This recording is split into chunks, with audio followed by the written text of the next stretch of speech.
Mengaku durian Nabi, kalau bukan durian Nabi juga lebih dilaknat lagi. Kalau mengingkari durian Nabi karena ragu, ya tidak apa-apa lah. Bukan rukun iman kok.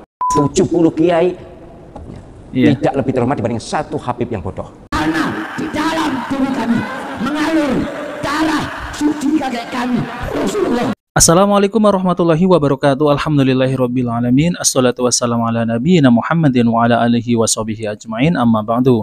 Teman-teman yang dimuliakan Allah Subhanahu wa taala, kita bertemu kembali di channel Cahaya Hidayah. Nah, teman-teman, jadi di kali ini saya akan membagikan video kembali yaitu tentang dongeng-dongeng khurafat dari Habib Ba'lawi.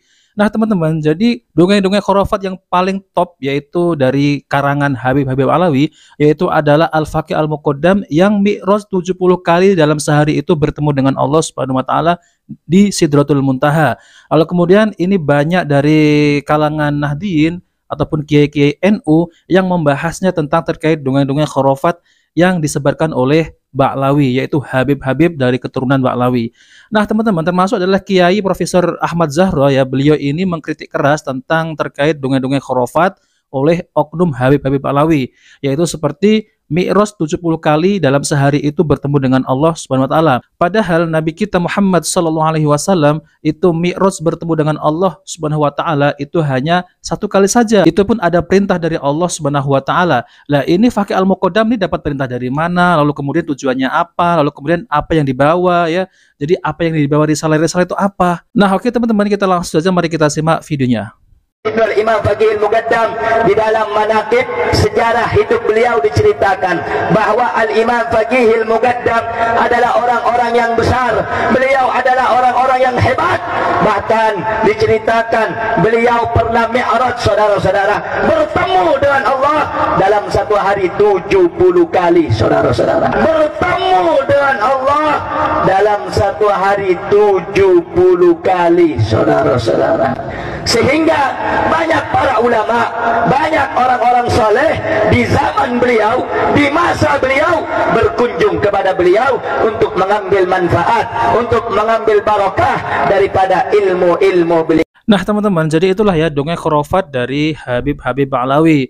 Tentunya katanya dahulunya para ulama itu mengambil barokah, mengambil ilmu dari Faqih Al-Muqaddam. Ulama yang mana, teman-teman? Adakah ulama 4 imam mazhab mengambil ilmu dari Al-Faqih Al-Muqaddam? Nah, teman-teman, jadi ini ada juga dongeng khurafat yaitu dari Habib-Habib dari kalangan Ba'lawi, ya, teman-teman. Oke, teman-teman, jadi ini dongengnya juga luar biasa, ya. Oke, teman-teman, kita langsung aja mari kita simak videonya. Muridnya Habib Salim Jindan ini berkahnya punya hubungan dengan dzurriyyat Nabi Muhammad. Ada muridnya Habib Salim Jindan namanya Abdurrahman. Nih Bang Maman, kalau kita panggil Bang Maman. Bang Maman ini sholatnya berantakan. Bang Maman ini maksiatnya luar biasa. Ibadah kocar kacir. Tapi cinta banget sama Habib Salim Jindan. Sampai-sampai beliau itu kalau dia jualan ubi rebus, kacang rebus tengah malam tuh pakai gerobak, jualan dia. Mangkal, jualan makanan-makanan. Tuh kadang-kadang Habib Salim Jindan hampir setiap malam ngegodain dia. Datang, "Man, lo dagang?" "Iya, Beb." "Bungkus semuanya, Man, bawa ke rumah." "Iya, Beb." Dibungkus semuanya, gak komplain. Kadang orang zaman sekarang ada bilang penglaris. Jadi kalau habis buka belum ada yang beli, pamali mau ngasih-ngasih gratis. Katanya kena sial. Itu mitos. Lihat didikan Habib Salim Jindan. "Man, baru buka lo, Man." "Iya, Beb." "Bungkus semua, bawa ke rumah." Bukan hanya dibungkus, dianterin ke rumah Habib Salim Jindan. Itu hampir setiap malam. Jadi baru buka nggak jadi buka, tutup lagi. Orang habis dibawa sama Habib Salim diminta. Itu hampir setiap malam. Hingga akhirnya apa yang terjadi? Gak lama Maman meninggal. Habib Salim Jindan dikabarin sama muridnya, "Beb, Maman meninggal." "Innalillahi." "Sianto, orang baik," kata Habib Salim. "Sekarang lagi diapain jenazahnya?" "Lagi pengen dibungkus, Beb."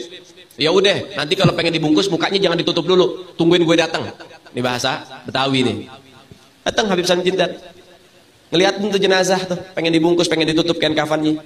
Beliau ambil kertas kecil, kertas kotak kecil, beliau tulis. Ada yang ditulis sama beliau, ditaruh di bawah kepalanya si jenazah. Deh, tutup. Sebelum ditutup, habis beliau tulis, ditaruh tuh kertas, beliau bilang, "Man, gue tahu lo ibadahnya berantakan, tapi lo cinta sama dzurriyyat Nabi Muhammad, ikhlas dari dalam hati. Nanti kalau malaikat munkar nakir datang nanya pertanyaan kubur, jangan lo jawab, Man. Lo kasih surat dari gue, lo masuk surga tanpa hisab." Allah. dijamin sama Habib Salim. Dijamin ya. Itu mah dan Nah, teman-teman yang melakukan Allah Subhanahu wa taala, jadi itulah ya dongeng-dongeng khurafat dari Habib-Habib Ba'lawi. Katanya Habib tersebut itu bisa menjamin seseorang yaitu dari fitnah kubur. Allahu Akbar. Kita sudah mendengarkan sendiri teman-teman. Ya, mereka ini kan suka berdongeng ya. Bagaimana ini ya agama kalau dipegang mereka hancur, rusak. Apakah ini ya yang mereka ini mengeklaim dirinya itu adalah cucu Nabi Shallallahu Alaihi Wasallam? Kalau bercerma itu sangat jauh sekali apa yang diajarkan oleh baginda Nabi Shallallahu Alaihi Wasallam. Itu ada hadis dari mana ya? Dari mana coba? Nggak ada. Coba tunjukkan dalilnya mana? Kok bisa seperti itu teman-teman? Ini adalah khurafat, dusta dan tidak benar. Nah maka dari itu banyak yang tertipu dengan ceramah Habib tersebut, yaitu dengan embel-embel mencintai Habib, nanti dijamin surga. Allahu Akbar. Ini dari mana teman-teman? Nah teman-teman, jadi ini ada tanggapan yaitu dari Kiai Profesor Ahmad Zahro, di mana beliau ini mendengar yaitu tentang kisah-kisah khurafat dari kalangan Habib-Habib Ba'lawi dan sangat meresahkan bagi kaum muslimin.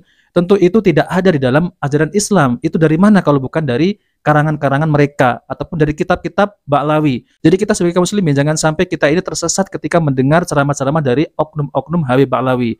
Kalau mereka berceramah dengan Al-Quran dan Sunnah Nabi SAW tidak mengapa, kita bisa ambil ilmunya. Tapi kalau dengan dongeng-dongeng khurafat yang jelas-jelas itu batil, tidak benar, maka tinggalkan. Oke teman-teman, kita langsung saja mari kita simak penjelasan dari Kiai Profesor Ahmad Zahro. Ustaz, apakah benar mengingkari zuriyah Nabi itu akan dilaknat? Mengingkari zuriyah Nabi akan dilaknat. Sama dengan ngaku zuriyah Nabi, kalau bukan zuriyah Nabi juga lebih dilaknat lagi. Kalau mengingkari zuriyah Nabi karena ragu, ya tidak apa-apa lah. Bukan rukun iman kok. Kalau pasti zuriyah Nabi, ya harus kita akui dan kita hormati. Tapi sebenarnya menghormati zuriyah itu bukan hanya zuriyah Nabi, semuanya. Hanya memang Nabi SAW ketika akan wafat titip keluarganya. Tapi siapa keluarga beliau? Itu masalahnya. Dan sekarang diramaikan kan diragukan berdasarkan ilmu ini diragukannya sudah. Kita tetap menghormati orangnya. Soal pengakuan zuriyah Nabi jangan dibesar-besarkan, membuat sombong. Apalagi kalau kita mendengar ceramah-ceramah orang yang ngaku keturunan Nabi tapi kemudian membuat hoax. 70 kiai tidak lebih terhormat dibanding satu Habib yang bodoh. Itu saya menonton videonya, tahu orang yang mengatakan. Jadi satu Habib bodoh lebih utama dibanding 70. Ini jelas terlaknat orangnya begini. Ya bagaimanapun, andai kata ada, ya tidak begitulah membandingkannya. Bahwa keturunan Nabi itu malah dikomentari. Karena apa? Karena keturunan Nabi itu walaupun misalnya jadi gila misalnya, tetap keturunan Nabi. Sementara ulama atau kiai kalau jadi gila, ya hilang ulamanya, kiainya. Ngune, analisisnya menangnya dewi. Yang jelas saya tidak setuju, dan saya yakin orang waras tidak setuju. Kiai yang beneran ya, kiai yang kiai betul yaitu kiai yang alim dan soleh, itu kiai. Keturunan siapapun. Jadi tidak benar ini. Kalau ada orang mengingkari zuriyah Nabi dilaknat itu tidak. Apalagi kalau saya tahu ternyata berdasarkan beberapa disiplin ilmu memang batal, ya sudah. Tapi jangan menghina, jangan mengejek, jangan melecehkan, jangan meremehkan. Kita hormati sebagaimana sebenarnya kita hormat. Teman-teman saya para habaib tetap saya hormati. Saya tidak mempermasalahkan dia nasab siapa, tidak pernah menanyakan begitu. Jadi sesungguhnya lah soal nasab ini harusnya saling menyadari bahwa dalam hal nasab ada dipermasalahkan, ya sudahlah, berarti ada masalah, ya sudah. Jangan lalu keluar-keluar dengan segala macam sumpah serapah.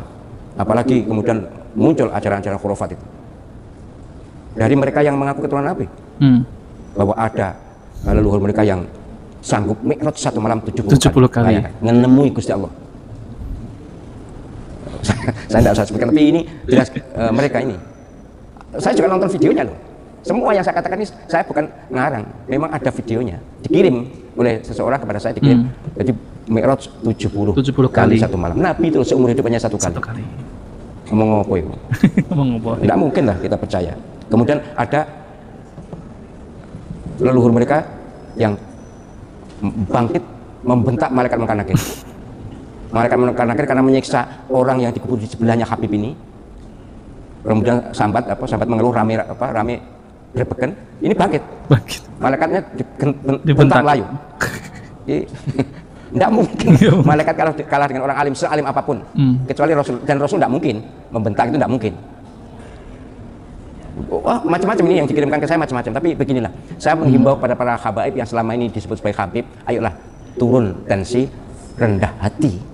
Sudahlah, lapang dada. Soal keturunan atau bukan keturunan itu tidak penting. Yang penting inna akramakum indallahi atqakum. Paling mulia di antara kalian adalah yang bertakwa, bukan keturunan atau bukannya, Arab atau bukannya, kulit hitam atau bukannya, dan seterusnya.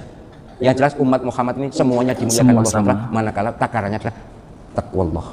Itu Al-Quran, dan begitu juga hadis Nabi sangat banyak ya. Soal habaib ini muka-muka selesai, walaupun makin ramai ya, makin ramai di sosial media. Dan saya sangat menghimbau pada saudara-saudara, teman-teman saya para habaib, ayolah turunkan tensinya. Nah, teman-teman yang dimuliakan Allah Subhanahu wa taala, jadi itulah ya tanggapan dari Profesor Kiai Ahmad Zahro, yaitu tentang terkait masalah Habib-Habib Alawi ini ya. Dan beliau menasihati untuk para Habib-Habib Alawi ini ya untuk menurunkan egonya, untuk menurunkan yaitu tentang terkait masalah dongeng-dongeng khurafat ya. Jadi kalau mau berceramah ya sudah ya, berceramah sesuai dengan apa yang diajarkan oleh baginda Nabi SAW.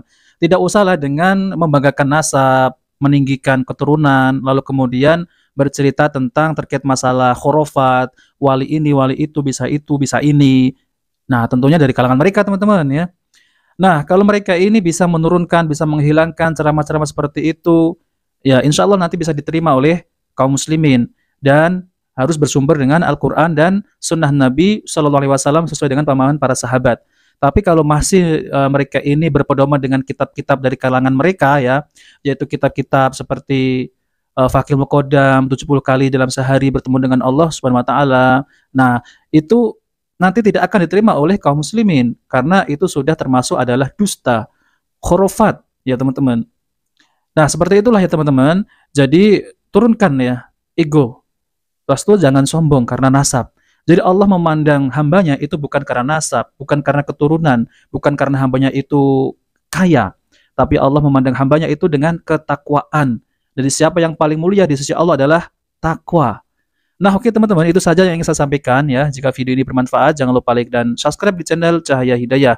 Wabillahi taufiq wal hidayah. Wassalamualaikum warahmatullahi wabarakatuh.